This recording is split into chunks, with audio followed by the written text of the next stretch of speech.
I didn't realize I was married to a gourmet cook. Something that lasts 7 hours and 10 minutes can hardly be considered a marriage. Ah, Lassie, you're a bundle of nerves. Well, I assure you that as soon as you agree to an annulment, my nervous condition will disappear immediately. Well, maybe I should reconsider. I rather enjoy unnerving you. Okay, say you buy Brian's Island and you build your ancestral castle on it. Just how much time do you plan on spending there? Why?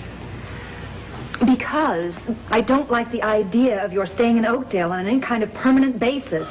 Oh, it would never be permanent, Lassie. My home is in Bonnie, Scotland. Hello? Shannon, it's your Uncle Earl.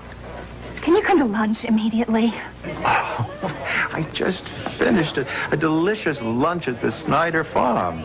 Well, come for coffee then. I'll put on some mocha java right away. Well, is Brian there? No, Duncan is. Oh, I see. Well, you just sit tight, my little bird. I'm on my way. Okay, hurry. So, what's for dessert? Emily! Brian, darling, what took you so Sorry long? I'm late. I had to stop by the office after I left the courthouse. Excuse me, I have to call Craig. All work and no play makes for a very dull life. Are you sure you don't want to reconsider marrying Brian McCall until you've had a chance to learn more about your real husband? Positive.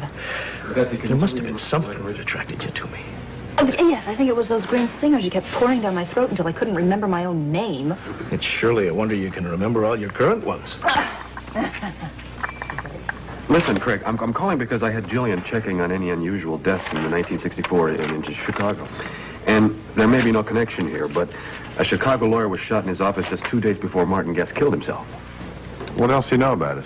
Well, that the lawyer's name was Clifford Breyer. He reportedly worked on some very shady deals, which made him an awful lot of enemies, and also that the police apparently never solved the murder.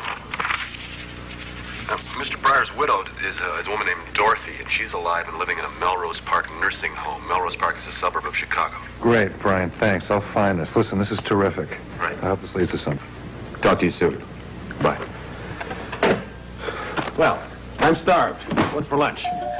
Oh, we had this poached octopus on seaweed, but there isn't much left. Duncan has a very hearty appetite. Sorry I missed it. Oh, Uncle Earl, what are you doing here? Oh, just happy circumstances. Brian? Duncan? Oh, I thought that you'd gone back to the happy shores of your native land. Oh, no, I'm finding Oakdale fascinating. I don't know when I'll leave. Ah, say. Well, I guess that my services here are no longer required. There's someone else that I have to check up on. Oh, bye. Well, darling, what do you want for lunch? I can make the leftover octopus in an omelet. Oh, no. I'll just pick up a sandwich at the office. But we just got here.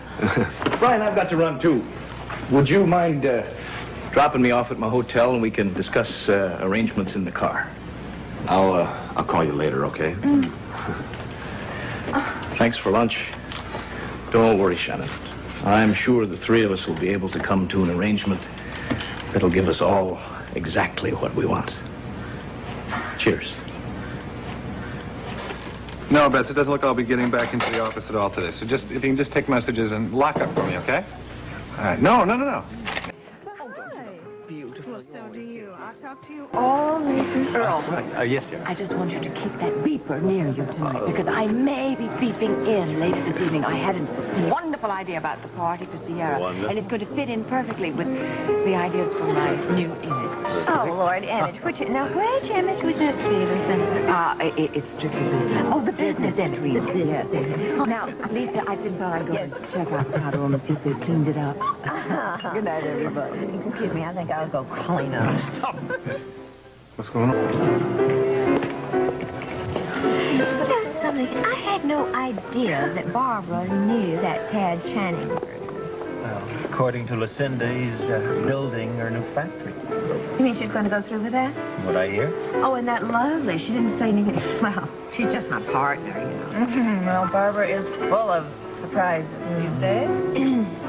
Shannon, so tell me, what's happened to Duncan? What's his name? Do you know where he is? No, not at all. Now, I'm sure Brian will handle the situation, and we'll all be invited to a wedding again any minute. Very soon. But Shannon, I don't understand why your husband was... Oh, Lila, I wish you wouldn't refer to him as husband.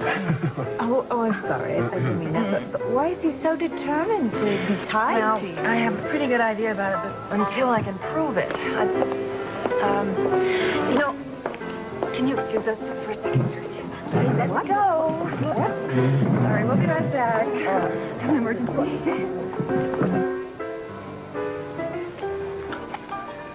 I know all about your tawdry little affair with Lucinda's son-in-law. Wonder how she'd feel if she knew.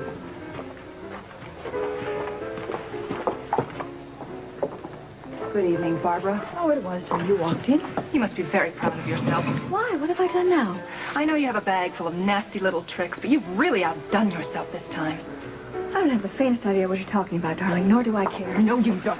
You are not going anywhere until I'm finished with you. Get your hands off of me. You and Duncan have quite a scam going, don't you? Duncan who? Oh, don't play the innocent with me, Toots. It doesn't work. Listen, Shannon or Aaron or whatever your name is, I'm sick and tired of you blaming everyone else for your own mistakes.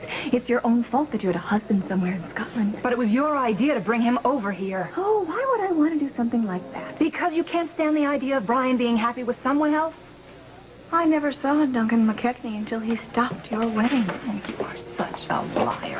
Don't push me, lady. I have a lot of names for you, too. Oh, really? Well, I'd love to hear them, but I think first you should know that when Harriet and I were in Duncan's suite, we saw a list of your phone numbers for him to call you day or night. Really? Well, I can't be responsible for every man who could get his hands on my phone number. Well, that's certainly true. But he sure fits your pattern, doesn't he? As long as he's legally married to me, he's fair game. Another woman's man. If you weren't the tramp at 18 that you are now, this never would have happened, would it? A leopard doesn't change its spots. Or shall I say, an alley cat? If anybody's a tramp in this room, Barbara, it's you. Going around breaking up marriages like Margot's and Tom's. I've had just about enough of it, Exactly Janet. what did you have to do to persuade Duncan to pull this last trick, huh? As usual, I don't have the faintest idea what you're talking Oh, about. give me a break, Babs. You're not only a liar, you're a conniving, sneaking little housebreaker who has never forgiven Brian for dumping you, and now you're out to hurt every man who crosses your path. If I really wanted Brian, I would have used your tricks to keep him. Tricks? Yes. Shacking up with him, using your body to keep a leash on him. Who'd you learn all those from? Your Uncle Earl? Was he your pimp while you were sleeping your way across Europe? You asked for it, sister. No, Shannon, no. Get it, Shannon. Hey! No! Stop that! Stop what do you think you're doing? Leave me alone! Stop it! Stop it! Let it go!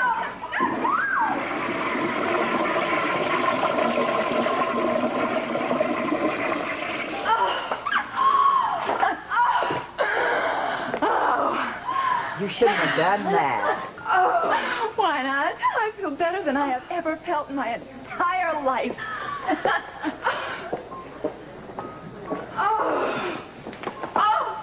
Shannon O'Hara, you're going to live to regret this. Huh. Well, it looks like I missed all the fun.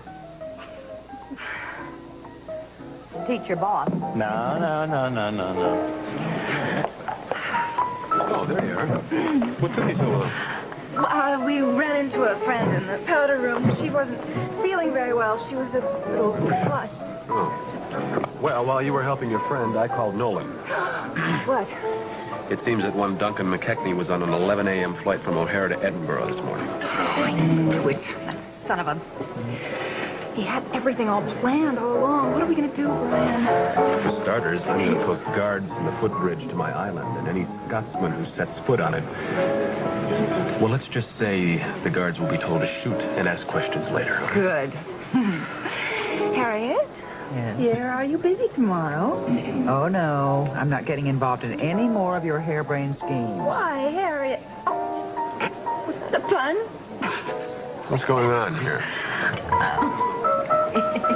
Now I really am. I only wish that we had a camera for last night. I would love to have a photo of Miss Perfect every hair in place, Barbara dripping all over the powder room floor. And we did it, Harriet. What do you mean we? I didn't do anything but watch the door. Oh, Tom, Good morning. hi. Listen, I'm sorry to be here so early, but I need to talk to Brian. I couldn't find him at the Argus. Hi, Harry. Well, he's not here either. When I woke up this morning, he was gone. I don't know where he is. You don't know where he is? No. Great. Okay, well, I'll just tell you then. Listen, since Brian gave the deed to the island to Duncan, and more importantly, since he cashed that check, the deal is legal and binding. Figures, that was my idea. Well, all we can do now is try and find who was in that room and who's... Brian. Hi, Brian. Hello? Hi. Went to the island. Bright and early this morning. They put up no trespassing signs. Well, obviously, McKechnie beat me to it. The place is full of stones. Tons of them. From old Angus McKechnie's castle. I don't understand. Now, how could he move a castle from Edinburgh to Oakdale so fast? Well, it's obvious, isn't it? Duncan has been planning this for a long time. We've all been had. I doubt whether old Angus would have liked his castle being moved from here in Edinburgh to America. But I know he would have heartily approved of the reasons behind it.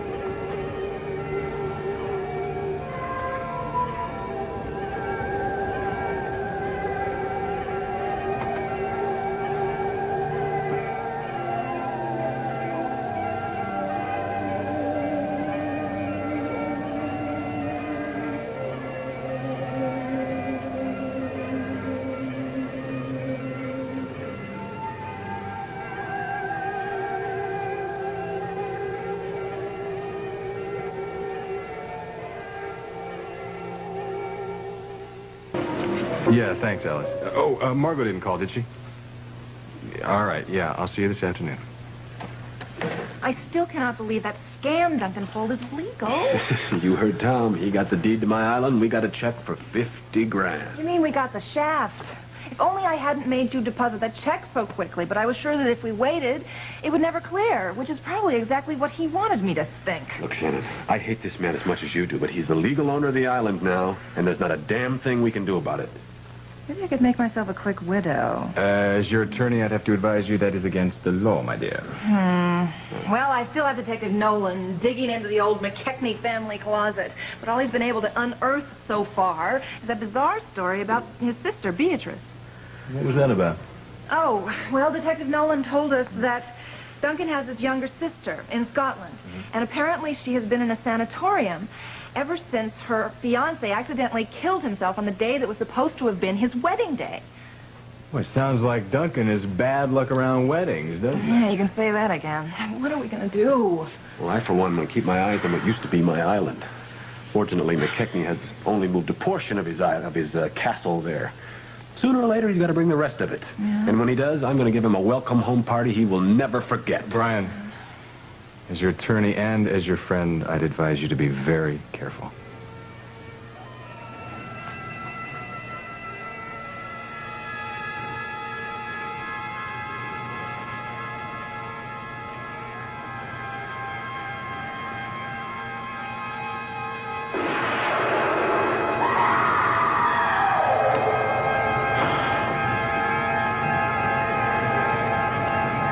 Such a tragic waste.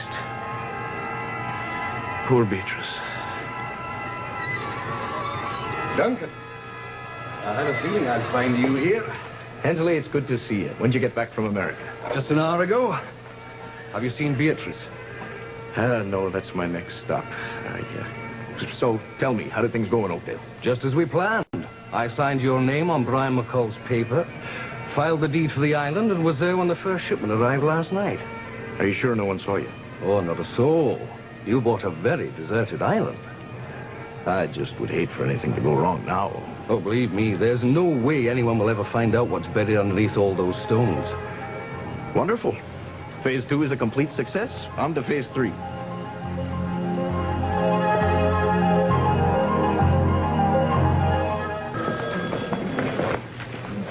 Detective Franklin. Roy, it's Brian McCall. Is Margot there? No. Can I help you? Well, it's a little complicated. You got a minute? Sure. You know, Shannon and I have been working on getting her first marriage annulled. Right. How's it going? Not well at all. I thought I was selling my island to her husband in exchange for the written agreement to the annulment. Only he got the legitimate deed to the island, and I got a piece of paper with a phony signature on it. Sounds illegal to me. Not the way he maneuvered it. Anyway, I was out to the island today, and it's strewn with rocks that he said sent over from Scotland.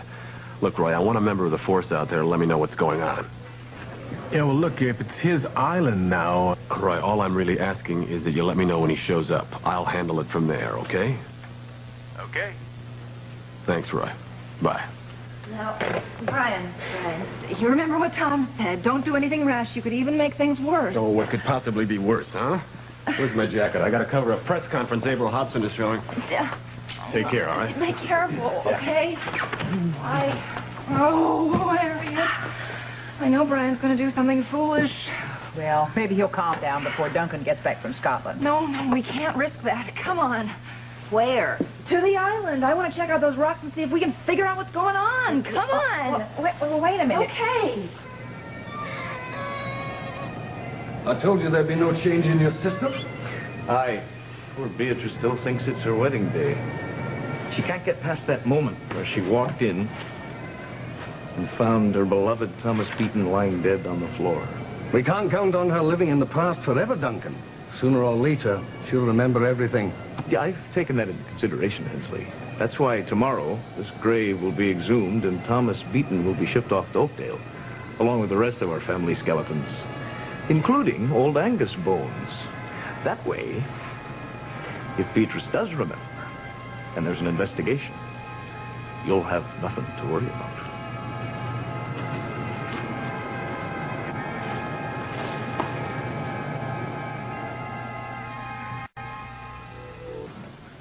Excuse me? I beg your pardon. This isn't the Conklin's apartment. No, it's not. Why don't you try the directory downstairs in the lobby? Wait a minute, you little... Why, You're Mrs. not gonna go McCall? anywhere. You know, that was a dirty, rotten trick you played on my son by stealing the island right out from I know under him. you're, Duncan McKechnie, at your right. service. And don't you try me that Scottish charm on me either, buddy. I can't believe the things that you did to Brian. You better get out of town before he finds you. You do, and if he finds you, when he does, he's gonna wring your dirty little neck. I merely purchased a piece of property.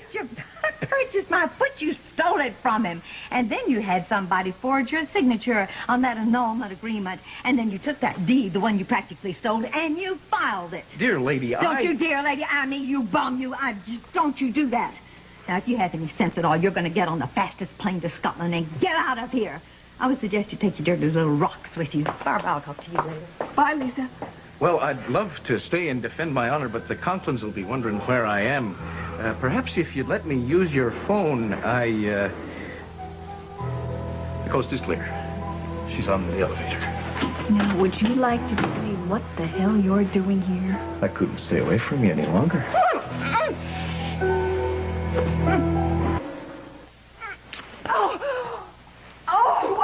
don't think that's what they refer to as a slap and a tickle. Oh, I can't believe that you would risk coming over here and being seen by me. What was that that's bothering you? And I thought it was the kiss. You mean there's still some... Oh, you're impossible. I'm merely a normal male responding to the pheromones of an exceptionally attractive female. The what? Pheromones. Hormone-stimulating molecules, stimulus, so they say, for the delights of sexual chemistry. Stay away from me. Well, the last time we were alone together, you certainly didn't object. I did, remember? I did. Now, what are you doing here? How dare you come over here without calling me first? Well, shall we call it a matter of honor? I gave you my word that I'd stall the fair Shannon's annulment. You're not going to renege on that, are you? McKechnie's word is, well, his word. Now that I own the island, I think it's highly likely that Brian will want me to sign the agreement freeing his intendant. Oh, no, you can't. You can't. No, Duncan, it was going beautifully. That scam you pulled off was brilliant. I modestly agree. However, Brian's bound to hear pretty soon that I'm back in town. Lisa's probably beating a path over to his door right now. Exactly. So if I'm to honor our agreement, I'm going to need your help. What kind of help? Well, I can't stay at the Lakeview Towers. Brian's bound to be camping on my doorstep, and I can't go to my island. It's the second place he'll look for me. Fine. So you want me to find a place for you to hide out, is that it? Here. No, absolutely not, no. Well, then, I guess I'll just have to find Brian and sign that little piece of paper. Pity. Oh, wait a minute. Wait. Come here. Okay, you can stay. On one condition. One. I am the boss. Got it? No funny business.